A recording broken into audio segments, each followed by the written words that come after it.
que ce soit son fils qui le remplace? Qui décide, je crois, c'est les directoires, après un consensus des militaires.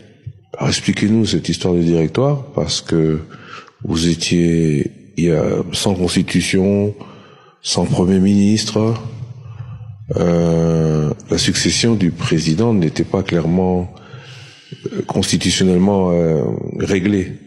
Il y avait d'abord un consensus au niveau militaire, et les militaires congolais et les alliés, parce que à l'époque, les alliés sont présents, notamment les Zimbabwéens.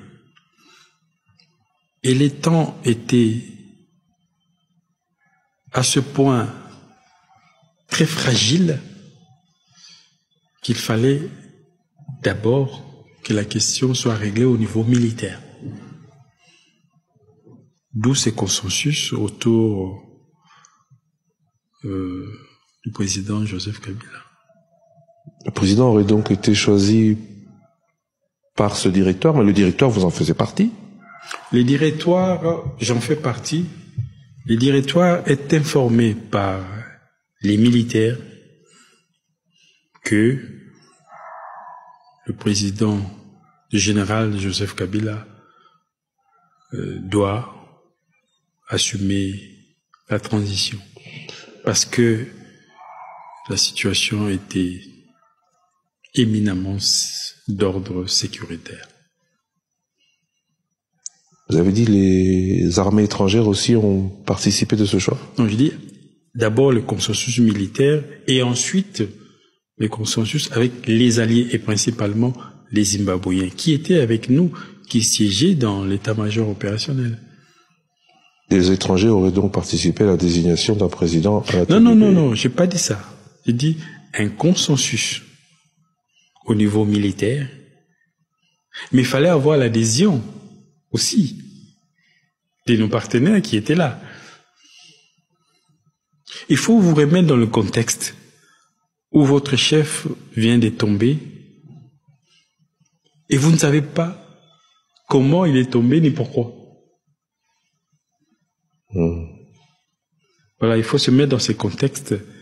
Et je me rappelle, lorsqu'on tenait la réunion, beaucoup de collègues étaient en pleurs, moi compris.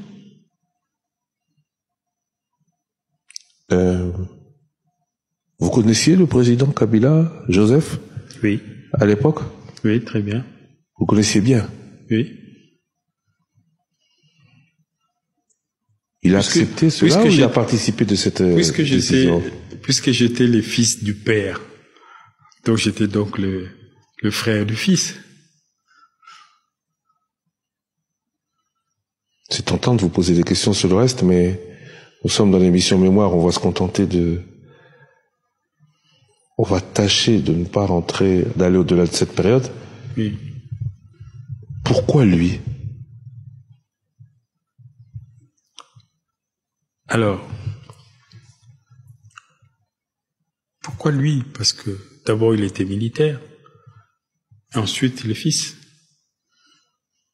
Mais il ne semblait pas au fait de ce qui se passait à ce moment-là au Congo. Ah, mais il était chef d'état-major adjoint. Comment ne pas être au fait? Oui, mais il n'était pas très intégré. Ce qui lui a valu d'ailleurs par la suite, on va dire, une campagne de dénigrement de la part de certains opposants. Il avait l'étoffe. Mais qui avait l'étoffe à l'époque? Il y avait des ministres, il y avait le chef d'état-major général, il y avait son adjoint.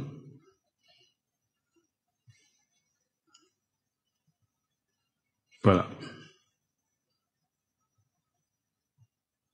Qui avait peut-être le président Kabila lui-même dira la vérité.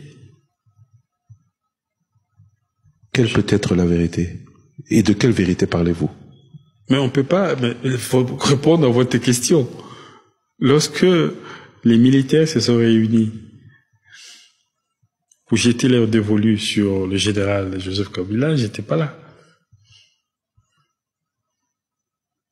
Nous avons reçu l'information que les choix, c'était lui, parce qu'il était chef d'état-major adjoint, mais aussi fils du chef de l'État.